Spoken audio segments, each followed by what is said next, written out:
ଦେଖନ୍ତୁ ମନ୍ତ୍ରିମଣ୍ଡଳର ସମ୍ପ୍ରସାରଣ ସହିତ ବିଭାଗ ଅଦଳବଦଳ ନେଇ ଅନେକ ଦିନ ଚର୍ଚ୍ଚା ଚାଲିଛି। ବର୍ତ୍ତମାନ ସରକାରଙ୍କ 2 ବର୍ଷ ପୁରିବାକୁ ଯାଉଛି। କଥା ହେଉଛି ମନ୍ତ୍ରିମଣ୍ଡଳ ଯେତେବେଳେ ହେଇଥିଲା ଆପଣ 2 ବର୍ଷ ତଳେ ମୁଖ୍ୟମନ୍ତ୍ରୀଙ୍କ ସହିତ 16 ଜଣଙ୍କ ମନ୍ତ୍ରୀ ଭର୍ଚୁଆଲି କେନ୍ଦ୍ରୀୟ ନେତୃତ୍ୱ ଦ୍ୱାରା ମନୋନୀତ ହୋଇଥିଲେ। ଆମର ବ୍ୟବସ୍ଥା କ'ଣ ଯେ ମୁଖ୍ୟମନ୍ତ୍ରୀ ଅନ୍ୟ ମନ୍ତ୍ରୀମାନଙ୍କୁ ମନୋନୀତ କରନ୍ତି, ସେ ଚାନ୍ସ ଏଥିରେ ନଥିଲା। ସେଇଥିପାଇଁ ସମ୍ଭବତଃ ମନ୍ତ୍ରୀମାନଙ୍କର ମୁଖ୍ୟମନ୍ତ୍ରୀଙ୍କ କର୍ତ୍ତୃତ୍ୱ ପ୍ରତି ଯେଉଁ ଖାତିର ସେଟା ଟିକେ କମ୍ ଥିଲା। ମୁଖ୍ୟମନ୍ତ୍ରୀମାନଙ୍କର ଯେତେ ରିଭ୍ୟୁ ସେ କଲେ ମଧ୍ୟ ମନ୍ତ୍ରୀମାନଙ୍କ ବିଭାଗ ବିଷୟରେ ଜାଣିଲେ ମଧ୍ୟ ବି ସେ କିଛି କରିପାରୁନଥିଲେ ମୁଖ୍ୟମନ୍ତ୍ରୀ। ଏବଂ ମନ୍ତ୍ରୀମାନଙ୍କ ଧାରଣା ହେବା ଦରକାର ଯେ ମୁଖ୍ୟମନ୍ତ୍ରୀଙ୍କ ଅଥରିଟି ଅଛି ଏବଂ ଭୁଲ କଲେ କିଛି ଆକ୍ସନ୍ ବି ହେବ। ତ ସେଇଥିପାଇଁ ମନ୍ତ୍ରିମଣ୍ଡଳ ସମ୍ପ୍ରସାରଣଟା ହେଲେ କ'ଣ ହେବ, ଏଣିକି ଯେଉଁମାନେ ମନ୍ତ୍ରୀ ହେବେ ବା ମନ୍ତ୍ରିମଣ୍ଡଳ ବିଭାଗ ଅଦଳ ବଦଳ ଏଠି ମୁଖ୍ୟମନ୍ତ୍ରୀଙ୍କ କର୍ତ୍ତୃତ୍ୱଟା କାୟମ ରହିବ। ମୁଖ୍ୟମନ୍ତ୍ରୀ ହିଁ କର୍ତ୍ତୃତ୍ୱ, ତାଙ୍କ ପରାମର୍ଶଟା କେନ୍ଦ୍ରୀୟ ନେତୃତ୍ୱ ସର୍ବାଧିକ ଗୁରୁତ୍ୱ ଦେବେ ଯଦି ତାଙ୍କୁ ମୁଖ୍ୟମନ୍ତ୍ରୀ ରଖିବାକୁ ଚାହାନ୍ତି। କାରଣ ମୁଖ୍ୟମନ୍ତ୍ରୀ ଭାବରେ ଯଦି ସେ କାମ କରିବେ, ତାଙ୍କ ଟିମ୍ଟା ତାଙ୍କ ନିଜର ଯଦି ନ ହେଲା ସେ କରିପାରିବେ କି? ତାଙ୍କ କୁହାଯାଉଛି ଯେ ତାଙ୍କ ନିଜ ବିଭାଗରେ ସେ ମଧ୍ୟ ତାର ସମୀକ୍ଷା କରୁଛନ୍ତି, ହେଇପାରେ ତାଙ୍କ ହାତରେ ଅଧିକ ବିଭାଗ ବି ରହିଛି। ତାର ମଧ୍ୟ କେତେବେଳେ ସେ ବିଭାଗ ଛାଡ଼ିବେ, ଯେତେବେଳେ ଆଉ କିଛି ଦକ୍ଷ ଲୋକ ଆସିଯିବେ ସେ କିଛି ବିଭାଗ ମଧ୍ୟ ହୁଏତ ନିଜେ ଛାଡ଼ିବେ। କିନ୍ତୁ ଗୋଟେ ଟିମ୍ ତ ପୁରା ଟିମ୍ ନୁହେଁ ନା, ଆଉ ତାଙ୍କ ମନୋନୀତ ଟିମ୍ ନୁହେଁ, ତାଙ୍କର ରାଷ୍ଟ୍ର ହେବା ଦରକାର। ସେଇ ଦୃଷ୍ଟିକୋଣରୁ ଯାହା ହେଇଛି କେନ୍ଦ୍ରୀୟ ନେତୃତ୍ୱ ହିଁ କରିଛନ୍ତି। ବିଭାଗ ବି ସେଇ କେନ୍ଦ୍ରରୁ ବଛାଇକି ଦେଲା ଭଳିଆ ହେଇଛି।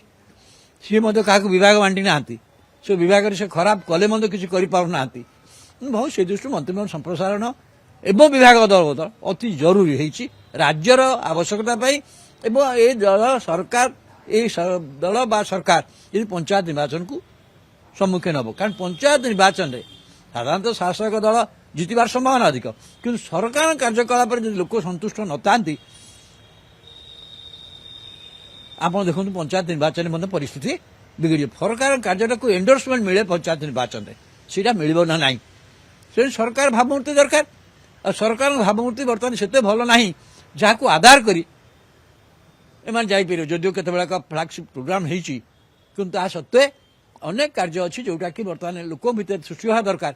ଯେଉଁଥିପାଇଁ ନବୀନ ପଟ୍ଟନାୟକ ଦେଖନ୍ତୁ କେତେ ଜୋରରେ କହିପାରୁଛନ୍ତି ଯେ ସରକାରଙ୍କ ନେଇକି ଯେଉଁ ତାଙ୍କର ଆଟାକିଂ ଆଟିଚ୍ୟୁଡ୍ ମଧ୍ୟ ବଢ଼ିଛି। କାହିଁ ବଢ଼ୁଛି? ଏଇ ଅବସ୍ଥା ଦେଖିକି ହେଉଛି। ଏବଂ ସେହି ପରିପ୍ରେକ୍ଷୀରେ ବିକେ ପାଣ୍ଡିଆନ ମଧ୍ୟ ଆବିର୍ଭାବ ହେଇଯାଆନ୍ତି ବୋଲି କୁହାଯାଉଛି। କାହିଁ କହୁଛନ୍ତି? এই ଅବସ୍ଥାକୁ ଦେଖିକି এই ଅବସ୍ଥା ସୁଧାରକୁ ହେଲେ ମନ୍ତ୍ରିମଣ୍ଡଳ ସମ୍ପ୍ରସାରଣ ଇଏ ମଷ୍ଟ, ମନ୍ତ୍ରିମଣ୍ଡଳ ବିଭାଗ ଅଦଳ ବଦଳ ଇଏ ମଷ୍ଟ, ଏବଂ ମୋହନ ଚରଣ ମାଝୀଙ୍କ ନେତୃତ୍ୱ ଟିମ୍, କମ୍ପ୍ଲିଟ୍ ଟିମ୍ ଗୋଟିଏ ଦରକାର। ତାଙ୍କ ନେତୃତ୍ୱରେ କମ୍ପ୍ଲିଟ୍ ଟିମ୍ ଯଦି ସେ କାମ କଲା ପରେ ଆପଣ ବର୍ଷ ପରେ ସମୀକ୍ଷା କରିପାରିବେ ଯେ ସରକାର କିପରି ଭାବରେ କାମ କରୁଛି। ନାଇଁ ଦେଖନ୍ତୁ, ଯେତେବେଳେ ମନ୍ତ୍ରିମଣ୍ଡଳ ହୁଏ ସେତେବେଳେ ଆଞ୍ଚଳିକ ସ୍ଥିତିକି ନିଆଯାଏ। ଅଭିଜ୍ଞତା ବର୍ତ୍ତମାନ କେଉଁ ବିଧାୟକମାନଙ୍କର ଦକ୍ଷତା କ'ଣ, ମୋ 2 ବର୍ଷ ଯଥେଷ୍ଟ ହେଇଗଲାଣି। ବିଧାନସଭାରେ 2 ବର୍ଷ କାମ କଲେଣି ନା, ଏ ବିଧାୟକମାନଙ୍କର କାହାର କେତେ ଦକ୍ଷତା ସିଏ ଜାଣିସାରିଲେଣି। ମନ୍ତ୍ରୀମାନଙ୍କର କେଉଁ ବିଭାଗ ଚଳାଇବାର ଦକ୍ଷତା ବି ଜଣା ପଡ଼ିଗଲାଣି, କିଛି ଅସୁବିଧା ନାହିଁ। ଏବଂ ଦକ୍ଷ ବିଧାୟକ ଅଛନ୍ତି ଯେଉଁମାନେ କି ଆସିପାରିବେ, ସାମିଲ ହୋଇପାରିବେ। ଏବଂ ତାକୁ ଦେଲାବେଳେ ଆଞ୍ଚଳିକ ଭାରସାମ୍ୟ ନିଶ୍ଚୟ ରହିବ, ବିଶେଷ କାଷ୍ଟ କମ୍ୟୁନିଟିର ଭାରସାମ୍ୟ ମଧ୍ୟ ରହିବ, ଯେଉଁଟା ବିଜେପିର ଗୋଟେ ବଡ଼ ସାମାଜିକ ଦୃଷ୍ଟିକୋଣ।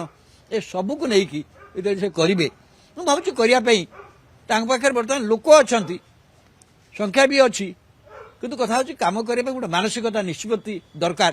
ମୁଁ ଭାବୁଛି କେନ୍ଦ୍ରୀୟ ନେତୃତ୍ୱ ଏଥିପାଇଁ ପୁରା କ୍ଷମତା ମୁଖ୍ୟମନ୍ତ୍ରୀଙ୍କୁ ପ୍ରଦାନ କରିବା ଉଚିତ।